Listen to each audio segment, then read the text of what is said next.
Welcome to Screw the Commute, the entrepreneurial podcast dedicated to getting you out of the car and into the money. With your host, lifelong entrepreneur and multimillionaire, Tom Antion. Hey everybody, it's Tom here with episode 893 of Screw the Commute podcast. Today I'm going to talk about your favorite subject, preparing for a speech or presentation.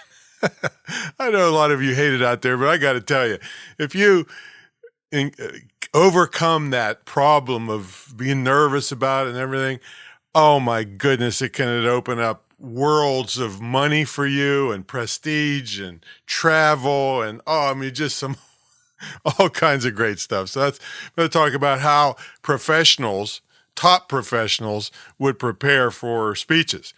All right, hope you didn't miss episode 892. That is Google is watching you. Ooh. These are all the things that Google looks at on your website. And so you don't have to hire a big SEO person to fix this stuff for you if you just knew about it. So episode 892. Make sure you, let me tell you how to listen to a back episode is screwthecommute.com/ and then the episode number. That was Google is watching is 892. Today is 893. And make sure you grab a copy of our automation ebook at screwthecommute.com/automate free. And check out my mentor program at greatinternetmarketingtraining.com. All right. So first of all, there's a lot of new listeners here all the time and may not know my history or past. So just a few credentials to say, well, maybe I should listen to this guy when it comes to professional level speaking.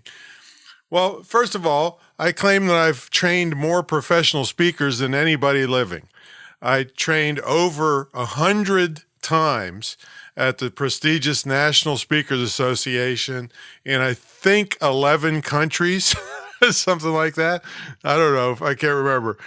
I've done over 3,000 speeches in 12 countries, and I don't think I've been beaten. I know I haven't been beaten at the venues that I've been at in back of the room sales in the past 20 years. And speaking of that, I'm pretty much sure I'm in the top 1% of speaker income, especially when it comes to income per speech, because in the past 20 years, I don't think when I've had a regular speech of 300 people or more that I've done less than $100,000 in sales at back of the room, and high is like $275,000. So I might know a little bit about this, folks. So you might want to listen to this. And there's a lot of details to being a top pro, because especially when there's a lot of money involved, you can't afford to bomb or even be mediocre. You have to hit a grand slam every single time if you want the big money from speaking. And what cracks me up is these people are telling you how to make money speaking, and probably I've made one speech which was more money they made in their entire career, maybe times 10, some of them. So you got to be careful who you're listening to and what they've actually done. They might be eloquent. I'll tell you a story about one. I was doing a big speech. I think it was 1,100 people in Los Angeles. And there was a guy on in front of me, before me. And I'm not easily impressed. This guy was slick. He was funny. He was charismatic. He was good looking. Audience was going crazy over him. And I'm thinking, man, this guy is good. And then he went for a big standing ovation at the end, and he got it, including me. It was wonderful. But I'm sitting there thinking, man, he didn't make any money. And because we all go to these big events for free and hope to sell at the back of the room or something. And he went for the standing ovation. And then all the speakers were having a dinner or something afterwards, and he was complaining how lousy the crowd was. And I think I pulled $150,000, $200,000. It was a free event, so a lot of the people weren't really qualified that were in the audience, but there was a lot of people there. And he's complaining he didn't make a nickel in sales. And I'm thinking, you didn't try to make a nickel. You tried to stroke your ego with a giant standing ovation. Right, so you can be very, very glib and good looking and dressed well and not make money. Okay, so I go up there. I mean, it's a joke. I even joke about I couldn't get dressed if wasn't for eBay and buying George Foreman stretch waist pants. so, but I always beat everybody to death because of a lot of things I'm going to talk to you about today. It's even more than that. I go early and I stay late. I talk to people. I don't act like a diva, and then I wow them during the presentation and all that stuff. And I have a big program to teach you all this stuff at screwthecommute.com/pro speaking. It's a mentor program where I can accelerate your success in this. I mean, one good speech, or even if you sell at the back of the room, could pay for the whole mentor program. So anyway, let's get into how I prepare. So first of all, is I gather information, and I use a sheet of paper or a couple sheets of paper to gather all this information. I want to know the location in the world it is. Okay, I want to know the location at the venue. One time I was speaking in Vegas, my sleeping room was a mile walk to the meeting room. My sleeping room, I had to walk a mile through all these hallways and getting lost and everything. All right, so you need the location at the venue, and once you're there, you need to scope it out and make sure you can find everything. I want to know the number of attendees, how many people are going to be there. I want to know the male-female percentage. I don't ask for anything but male and female, by the way, because I know, and you can learn in my Wake 'em Up book, which screwthecommute.com/wake book, the ebook version is the most readily available to you now, that it makes a difference, male-female mix. And I want to know their profession. Are they lawyers or are they blue-collar people? Or is there a mix? And one of the hardest speeches I ever did, I was on Martin Luther King's birthday. I can't believe they hired me to speak to an all-black group in Baltimore, social workers. But they had people from janitors all the way to PhDs in the crowd. Well, you better darn know that kind of stuff before you go there, because I had to pop back and forth the information that would keep everybody's attention, and they loved it. But boy, if I'd have just walked in there cold and just did a dog and pony show, I would have alienated the PhDs and the janitors and everybody in between. All right, so you got to know this stuff. You should know their income range. You wouldn't want to talk about stock stuff to people that can barely make their car payment. Is it public or private? Do we know, is it a corporation? Are they inviting public to attend? Some corporations do for goodwill, so what is it? Is there going to be people that have no idea who you are? Everybody going to know who you are? Here's a big one, time of day. I want to know, is it early morning? Is it mid-afternoon? Is it after lunch? Is it evening? There's that whole range changes things. I got plenty of stories about how early morning sucks for humor. So what did I do to make sure I hit a home run? And I did. In fact, the meeting planner on that one event I'm thinking about was begging me to stay for another session. You're going to pay me, because people were lined up at 6 a.m. to get into my room, and everybody else nobody wanted to go to their sessions because of something I did at the banquet before. All right, these are kind of things that you would learn with me. What's the length of the presentation? And you always have to depend that the time is going to get cut, because they mess up and things run over and all that stuff. So what do you do when time gets cut? Who's on before you? Who's on after you? Here's another super big one. What's the seating arrangement? I learned a change in seating arrangement sometimes made pieces of content of mine get 3 to 5 times higher response from seating arrangement. Of course, all this is outlined in the Wake book, and then I hold your hand through it in my mentor program. What audio visual do they have?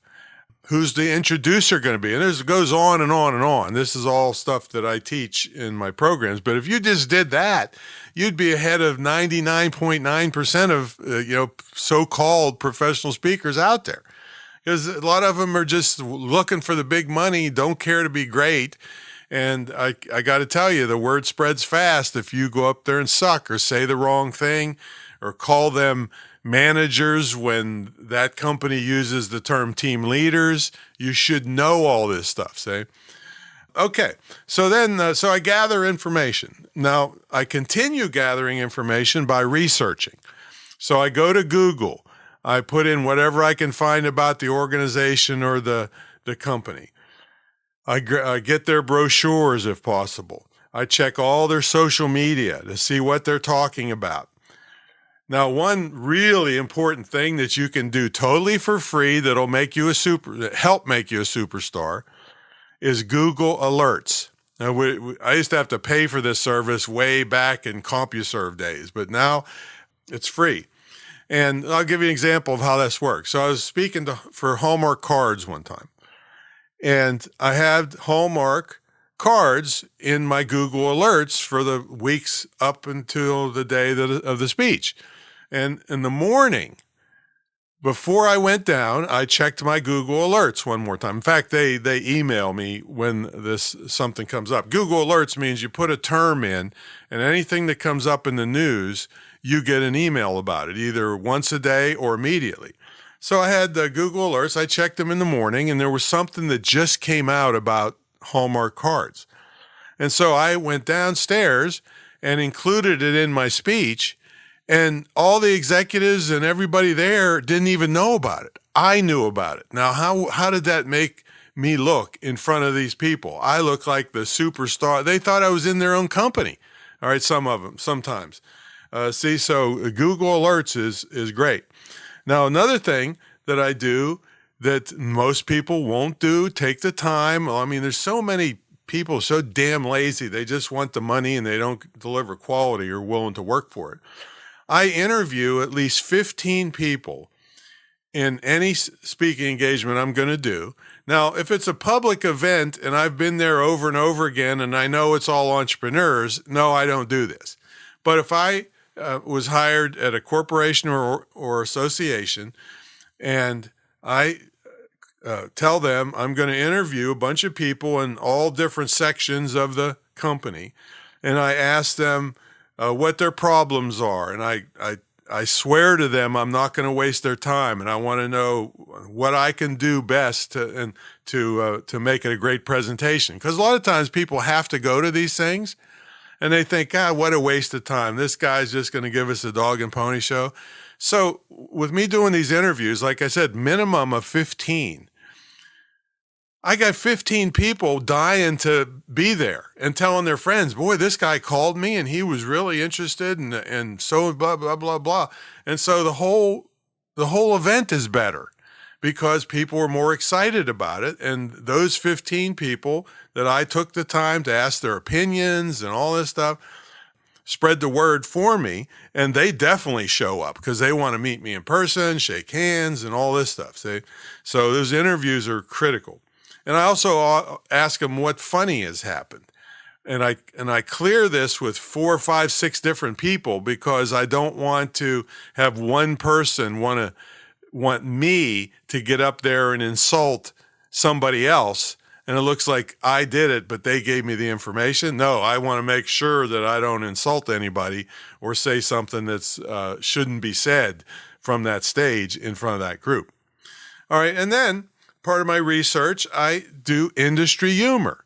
So I go to Google and I type whatever the industry is, dry cleaning humor. Okay, you can't think of an industry where there's not some kind of jokes about it. And so I gather all that stuff and I decide what I can put into the presentation. And in my Wake 'em Up book and in my Pro Speaking Mentor program, I show you 31 ways to use humor without telling jokes. You do not have to be a comedian. Sometimes you don't even have to say a word. You just show a visual and you get a big laugh. And that all reflects on you as being fun and interesting. See, the audiences nowadays demand an entertainment value, even in some of the most dire circumstances. I heard a lady that was talking about rape and incest and overcoming it and stuff. But see, there's a thing called comic relief. Even Shakespeare in his tragedies had it because the mind, the human mind can only stand so much heavy information. See, so, and that takes skill to put that in, especially when it's a sensitive topic. But anyway, you gather industry humor. All right, then I create what I call an heirloom handout. Heirloom handout means that in many cases you see handouts just thrown in the garbage or left at the desk when a speech is over. Not mine, because I strategically make an interesting, fun cover. And then, like for instance, I was doing this real estate thing, and I wasn't a real estate person. There were 16 other speakers that were real estate experts. And I'm thinking, what am I going to do here? So part of my promotion for my session, and also in the handout once they got to my session, was, and the title, another thing is the title of my session was How to Make the Sale When You Just Backed Over the Mailbox, which I had interviewed a bunch of real estate people and found how frustrating the job is. So they have to use their own car, insurance, gas. They have to shut the kids up to try to sell the parents. And so it's a frustrating job. So I did that. And then I mocked up, backing over a mailbox, a picture on the cover of the handout. My place was packed again, and the other big experts were sparsely attended. See?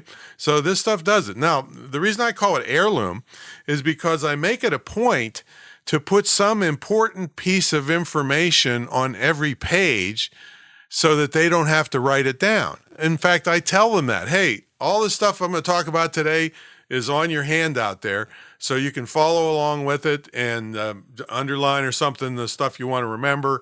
And there's like links to things and all kinds of stuff or checklists and in the handout. And so they don't throw them away because it saves them taking notes and they can take it with them. So nobody leaves my handouts anywhere. So keep that in mind when you are making handouts. Make them heirloom. And also, I use my handout as engagement. So frequently I'll say, hey, my memory's terrible. So Sally, will you help me with this? And I'll give her a free gift or something. And I'll say, all right, what's next on the handout? And she'll tell me something, and then I'll go into a bit or a chunk or series, we call it. That's how pros do lots of information without notes. And so Sally kicked me off, and I went for a couple minutes. And I say, okay, Joe, what's next on there? And so everybody doesn't want to get picked on and not know where they are. So it really creates attention gaining. My whole Wake 'em Up system is based on 11 attention-gaining devices. So people never go to the bathroom during my speeches, put it that way. Okay, so that's heirloom handouts. Now, here's something that I'm pretty sure none of you are going to do, because I've taught hundreds and hundreds of people this, speakers, pro speakers, amateurs, and nobody will do it. They're chicken shit. But the thing is I do not use PowerPoint. The only time I used PowerPoint was once when I had a spokesperson job for CBS, and they demanded it. I did 30 speeches, and I had to use the same exact thing every place, every time. All right, but all the other 2,770 speeches, I did not use PowerPoint. So I use my own graphics on my desktop and my own videos that I can play on the screen. And see here, when you use PowerPoint, you're stuck in a situation. Well, first of all, a lot of people will read the PowerPoint instead of talking to the audience. So that's terrible. And then if your time gets cut, you have to, go through a bunch of slides. And what's that make the audience feel? Hey, we're getting cheated. See, so this is terrible. So they never know how much material I have. I always have way more than I need, but they don't know it. And so I look like no matter what the time is, if they give me a time at the back of the room, I just boom, boom, boom. I just lay around. Nobody feels cheated, and it's all great. And also it helps sell your own stuff. So I use some of my own materials that I sell in my presentation. And then people say, hey, where do we get those videos that you said? I mean, it was funny one time. I was at a place you can't sell normally at a corporation. So I did my speech, and I have this $199, it was at the time a CD-ROM, it would be a DVD now. And I showed 3 videos out of the 50 that are on the DVD during my presentation. And then people kept coming up and say, how do we get the rest of those videos? I said, well, I'm not really allowed to sell. You have to talk to the meeting planner. So they all bugged to death. And then the meeting planner ended up buying, I don't know, 100 of these couple $100 DVDs and pass them out. So it was thousands of extra dollars. See? So use your stuff during the presentation. All right. Then I pick, go through my archive of stories and what points that they make. And I pick several that make sense for that group. Then I pick several openings and several closings, because if something really, I usually do some funny, impactful opening. But if something before me happened that was really sad, like they collected money for emaciated children or something, I can't just go in there and chuckle it up, right? Next. I mean, you look stupid. And you look totally out of touch, and you're going to alienate people. So then you have to acknowledge what happened before you and slowly get into your material. And then you can add some humor later as you make a buffer between what happened before you, see? This is what pros think about. You can't just go up there and do dog and pony shows if you don't pay attention to these, or you'll never have consistency and super high levels of response from people. So anyway, I pick several openings, same thing with closings. I pick what humor I found and what humor that I normally use that I know works all the time for anybody. And I make sure that what I promised the group in the promo for the event is in there. I don't want to get out of there and not give them what they promised. And then I might research some quotations. See, quotations are one of my genius techniques. I learned this from, I can't remember the guy's name now, from National Speakers Association. But if your time gets cut, which it always does, you can have a quotation ready that makes the same point as maybe a 2 or 3 minute story that you had. See, so that's a genius technique. We have a bunch of those that if you knew about them, you would be, again, so far ahead of people. And then even the night before in my hotel room or at home, if it's local, which is very seldom, I practice my stories, because I've had stories going back 20 more years, and maybe I haven't told this one story for 3 years. Well, I don't want to stumble over it and forget some important points, so I practice. And I didn't learn this from, but I heard that Zig Ziglar did this till the end of his career. But that's what top pros do. So I practice the stories the night before and even the morning of, before I go down.